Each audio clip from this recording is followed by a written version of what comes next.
antara jutaan manusia, tidak ada satupun yang sama. Manusia adalah mozaik unik dari sifat dan karakter. Sejak zaman dahulu, manusia selalu bertanya, aku siapa sih? Kenapa sih aku berbeda?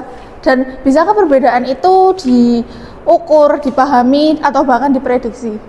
Selamat pagi guys, hari ini kita akan mempelajari tentang Raymond Cattell. Ada yang tahu nggak sih apa itu teori Raymond Cattell? Kita lihat di video ini terlebih dahulu ya. Raymond B. Cattell's personality theory. Raymond B. Cattell was a British-American psychologist who spent much of his. Jadi kelas kita hari ini akan mempelajari salah satu teori kepribadian yang paling luas dan berpengaruh di abad ke-20.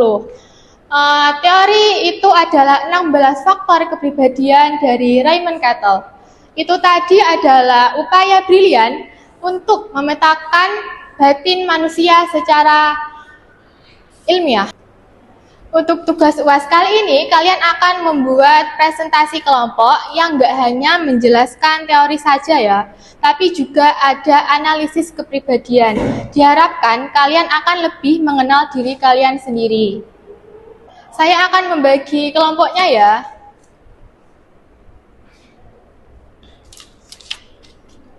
Untuk kelompok 1 ada Sakif, kemudian Rena dan Akila. Yang kedua ada Silvi, Fuza, juga Bilkis. Kelompok ketiga ada Natali, Aini, dan Tias. Ih, Sakif, gimana sih tugas ini molor terus? Aduh, oh my god, gue udah bayangin skenario terburuknya, gimana ini? Santai aja nggak sih, kan masih besok, masih lama ini, nggak usah diburu-buru lah, santai-santai. Udah, daripada berprasangka, mending kita diskusi dulu. Dosennya pasti juga punya ekspektasi tinggi buat tugas ini, jadi mau nggak mau kita juga harus kerjasama.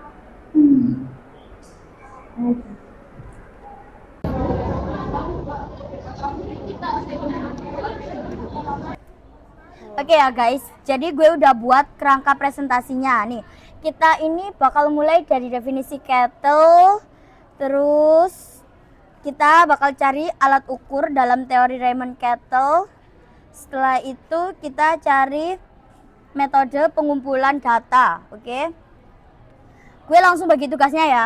Sakif, lo cari, lo cari studi kasus buat referensi dalam penggunaan alat ukur teori Raymond Cattell ini ya. Dan studi kasusnya yang relevan ya, referensinya harus yang relevan. Sakif, dengerin gue. Inilah Akila. Dengan faktor E atau dominansi yang tinggi, ia cenderung tegas, suka memimpin, dan terkadang bisa terlihat agresif dalam mencapai tujuannya. Ia perfeksionis dan ingin segala sesuatu berjalan sesuai rencananya yang sudah efisien, harus selesai detik ini juga, kalau bisa. Santai aja nggak sih, Gil? Kan alat ukur itu kan butuh observasi yang mendalam. Sementara Sakif, dengan faktor F atau liveliness yang tinggi, adalah pribadi yang santai, spontan, ceria, dan cenderung impulsif. Ia lebih suka pendekatan yang menyenangkan dan tidak terlalu kaku. Banget gak sih? Ini kita itu harus menyesuaikan dengan teori, jangan asal dong. Kita ini serius loh. Biarin. Ini tuh tentang ilmiah, kalau kita tambahin kan jadinya kayak bener-bener gak bisa menunjukkan karakter utama dari si ilmiah ini. Mungkin kalau emang kita lagi gak pembahasan tentang teori, kita kasih meme sih cocok-cocok aja, cuman kan gak cocok banget gitu gak sih, Ren? Dulu ya teman-teman, gimana kalau Sakif, kamu Kalau nyari yang contoh ini, kasus Rena. yang bisa Dengan dipastikan faktor gitu, D atau menarik, rule tapi consciousness bukan yang meme sih, menonjol kayak adalah analogi penengah yang gitu. baik. Terus kalau Ia A2, menghargai kamu aturan, bisa nyari kayak teliti, struktur, dan berusaha terus menjaga konten yang harmoni kelompok. ilmiah gitu. Ia Nanti juga aku memiliki faktor bakalan M bantu atau nyelarasin abstraktiveness keduanya. Gimana? Setuju yang nggak? tinggi, membuatnya mampu melihat gambaran yang Itu besar gue baru juga kayak Sakif. dan Apaan menemukan coba? solusi yang kreatif. Ini aja ada teori, karya ilmiah. Malah cari Kenapa meme apaan dikasih banget sih, gak jelas banget gak sih? Oke, gue setuju sama lo, Ren. Oke. Wih, ternyata Cattell ini kompleks sekali ya. Wow, ada faktor C, emotional stability. Dukis ini seperti kamu loh. Kamu selalu tenang, gak pernah panik. Cocok dengan faktor C, emotional stability-nya Ketel. Betul, ada faktor N yang membantuku untuk melihat situasi dari berbagai sudut. Lihat nih. Faktor H, social boldness. Kayak dosen kita, siapa tadi? Bu Shelina. Bu Shelina. Oh iya, itu kan orangnya berani, suka bersosialisasi dan nggak takut ke keramaian gitu loh. Iya. Ya, Bu Jolina emang berani banget bersosialisasi dan juga nggak canggung di depan umum. Iya kan? Iya, beliau juga inisiatif banget orangnya. Dan faktor Q1 itu juga kelihatan banget nggak sih ke beliau? Iya juga sih, bener. Selalu terbuka, ide-ide baru, terus juga nggak terpaku sama cara lama. Bener banget. Setuju. Sepakat, sependapat. Kalian sedang bahas keto? Iya. Aku suka tahu teori ini. Kalian tahu nggak sih kelebihannya apa? Apa? Pendekatannya yang empiris dan penggunaannya analisis faktor untuk mengidentifikasinya dimensi kepribadian yang mendasar. Ini membuat kepribadian bisa diukur secara objektif, bukan cuma spekulasi aja. Oh gitu. Iya. Lumayan sih nambah ilmu kita banget sih ya. Iya. Soalnya kita besok mau ada Presentasi. Jadi kamu ini sama-sama membantu kita sekali Iya. sih. Thank you. Ya. Sylvie. Dengan faktor A yaitu warm yang tinggi, sangat hangat, ramah, dan mudah bergaul. Faktor I yaitu sensitivity-nya yang menonjol, membuatnya sensitif, artistik, dan penuh empati. Dan faktor Q3-nya yaitu self sentiment integration, menunjukkan integrasi diri yang kuat dan ia memiliki konsep diri yang jelas dan terorganisir. Tapi jangan lupa sama kritik teorinya. Ada beberapa ahli yang berpendapat kalau 16 faktor tuh terlalu banyak dan tumpang tindih. Terus jadinya tuh sulit buat diinterpretasikan secara klinis. Validitas dan reliabilitasnya juga sering dipertanyakan dalam konteks lintas budaya. Apakah benar 16 faktor ini universal? nggak tahu sih. Kita juga sih kan karena kita juga masih mau pelajari ya. Mungkin besok kita bisa tanya ke Bu Jolina biar kita lebih tahu apa sih yang sebenarnya. Faktor L, vigilance, membuat waspada dan skeptis. Ia cenderung curiga dan berhati-hati.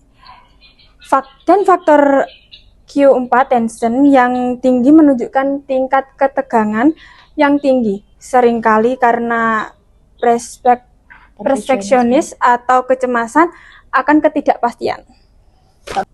Jadi, kita harus menyertakan kelebihan dan kritik teori ini juga dalam presentasi kita. Oh iya. Ini akan membuat analisis kita lebih komprehensif dan seimbang.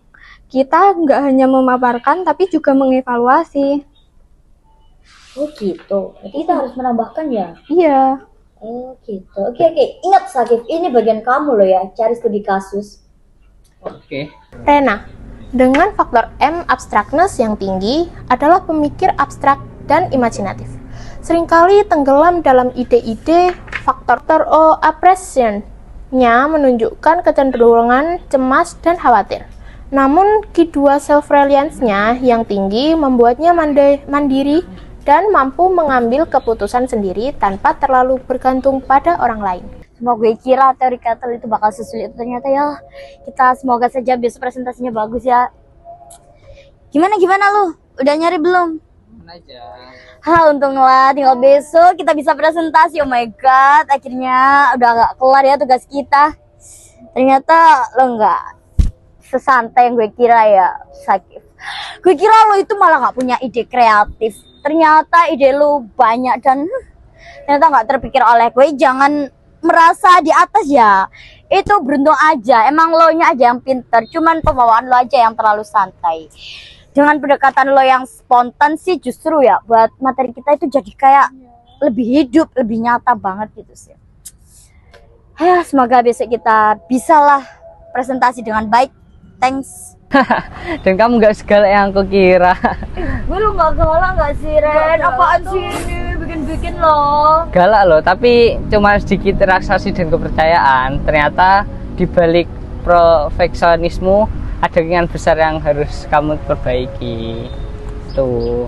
Oh, ini kamu muji aku, Ren, dia muji gue, Ren. Gimana nih? Ih, apaan? Ini nih yang menarik dari 16 PF. Kita bisa melihat dimensi pribadi yang berbeda pada setiap orang dan bagaimana orang itu saling melengkapi. Bukan untuk menghakimi, tapi untuk memahami. Kita bertiga dengan faktor-faktor yang berbeda ini justru bisa menciptakan sesuatu yang utuh loh. Tapi Bener juga ya. tapi Akila tetap galak sih. Enggak, gue gak galak loh. Gue gak galak loh ya. Gue bukan galak, gue tuh gak suka sesuatu hal itu yang tidak langsung terlaksana. Itu malah kayak bikin kita males, bikin hal itu nanti jadi tidak segera terselesaikan. Nah, melalui proses ini, mereka tidak hanya memahami teori, tetapi juga saling memahami satu sama lain. Akila belajar fleksibilitas dan menghargai spontanitas. Saki belajar struktur dan pentingnya perencanaan. Dan Rena belajar semakin menguatkan perannya sebagai penyeimbang. Sekarang perekatan dalam dinamika kelompok. Akhirnya kelas. Cheers dulu. Wah, semoga kita berhasil besok ya. Selamat siang, Bu Celina. Dan teman-teman semuanya. Nah, hari ini kelompok kami dari kelompok 2 akan mempresentasikan mengenai analisis teori 16 faktor kepribadian ala Raymond Cattell. Dengan saya di sini Akila dan partner saya. Saya Rena. Dan gua Sakif. Oke, back to topic. Nah, teori 16 faktor kepribadian Raymond Cattell itu adalah alat yang powerful untuk memahami skala kompleksitas manusia. Oke, apa sih guys kira-kira fokus utama dari kepribadian Raymond Cattell? Nah, fokus utama dari teori kepribadian Raymond Cattell adalah penggunaan pendekatan ilmiah dan matematis, khususnya pada teknik statistik, analisis faktor, untuk mengidentifikasi dan mengukur struktur dasar kepribadian manusia. Dan baik, saya akan menjelaskan teori kepribadian menurut Raymond Cattell. Yang pertama, struktur kepribadian. Cattell mengembangkan model 16 faktor kepribadian atau 16 PF. Menurutnya, kepribadian manusia terdiri atas 16 sifat dasar atau social traits yang menjadi pondasi perilaku seseorang. Yang kedua, teori ini bertujuan untuk memprediksi perilaku individu.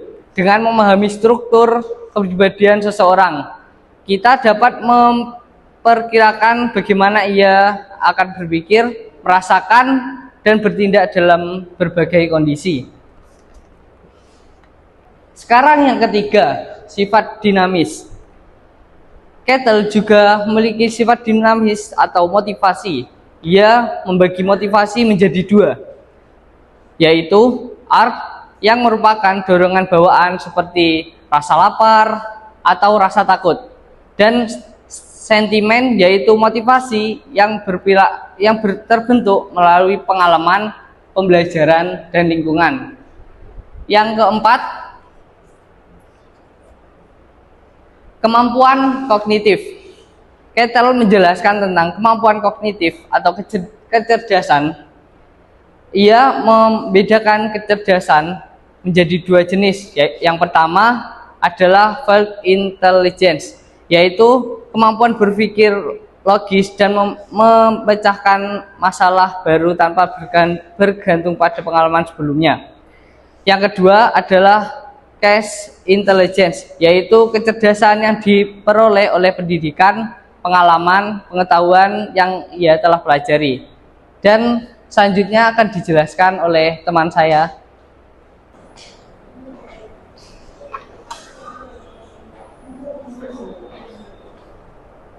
Berikutnya yaitu alat ukur teori Cattell. Alat ukur teori Cattell atau lebih dikenal sebagai 16 PF.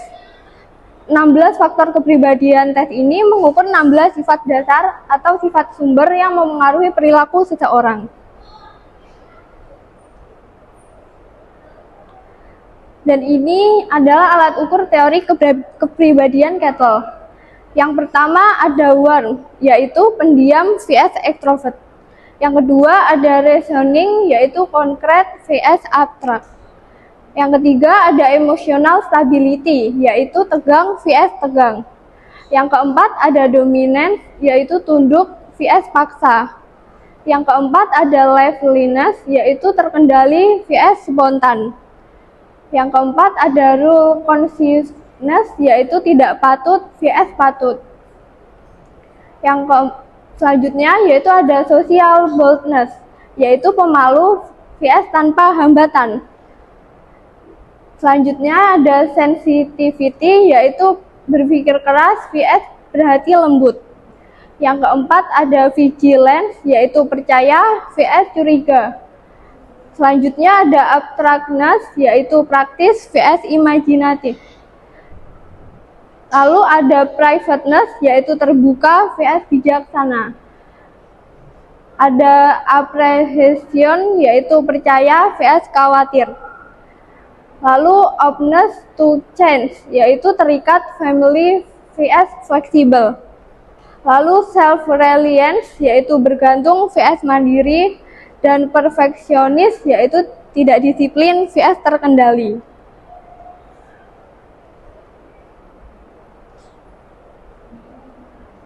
Selanjutnya yaitu metode pengumpulan data teori Kettle.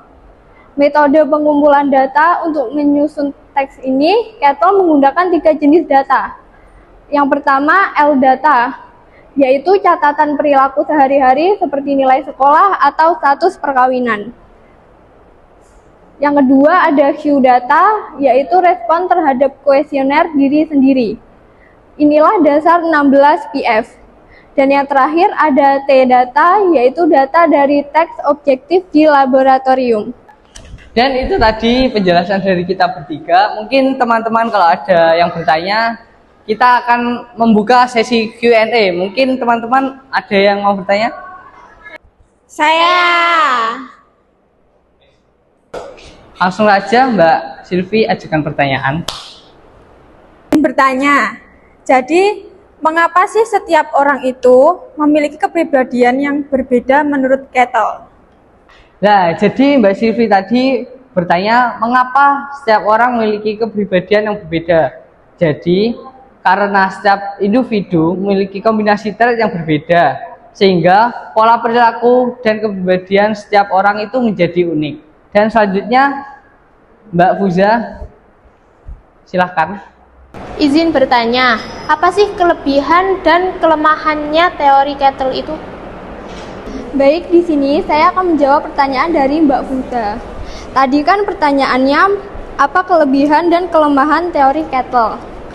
Nah, kelebihan dari teori Kettle ini yaitu menggunakan metode statistik. Kepribadian dapat diukur melalui tes dan juga berguna dalam pendidikan, konseling, dan dunia kerja. Lalu, apa sih kelemahannya? Nah, kelemahannya ini teori cukup kompleks dan juga sulit dipahami karena banyak faktor kepribadian. Dan hasil tes terkadang dipengaruhi kondisi individu saat pengukuran. Terima kasih untuk Mbak Bilkis, Mbak Fuza, dan Mbak Silvi untuk pertanyaannya. Saya ada sedikit kata-kata dari Mark Lee. For all of you who are striving for your dreams, you should believe in yourself and don't let anyone bring you down. You know, negativity does not exist. It's all about positivity. So keep that on my mind. But anyway, have a good friend around you, have good peers, surround yourself with good people. Cause you're a good person too. Presentasi yang sangat baik Mbak Akila, Mas Akif, dan Rena. Kalian berhasil mengintegrasikan teori dengan pemahaman yang praktis, bahkan menunjukkan bagaimana faktor-faktor ini berinteraksi dalam dinamika kelompok kalian sendiri. Ini menunjukkan bahwa kepribadian bukanlah sekedar label, tetapi melainkan spektrum yang dinamis dan saling mempengaruhi. Pada akhirnya, 16 faktor itu bukan untuk mengkotak-kotakan, tapi untuk memahami diri sendiri, memahami orang lain, dan merayakan setiap keunikan dari setiap jiwa. Karena di setiap individu tersembunyi sebuah alam semesta yang menunggu untuk dikuak. Terkadang, kita memerlukan sedikit keberanian untuk melihatnya.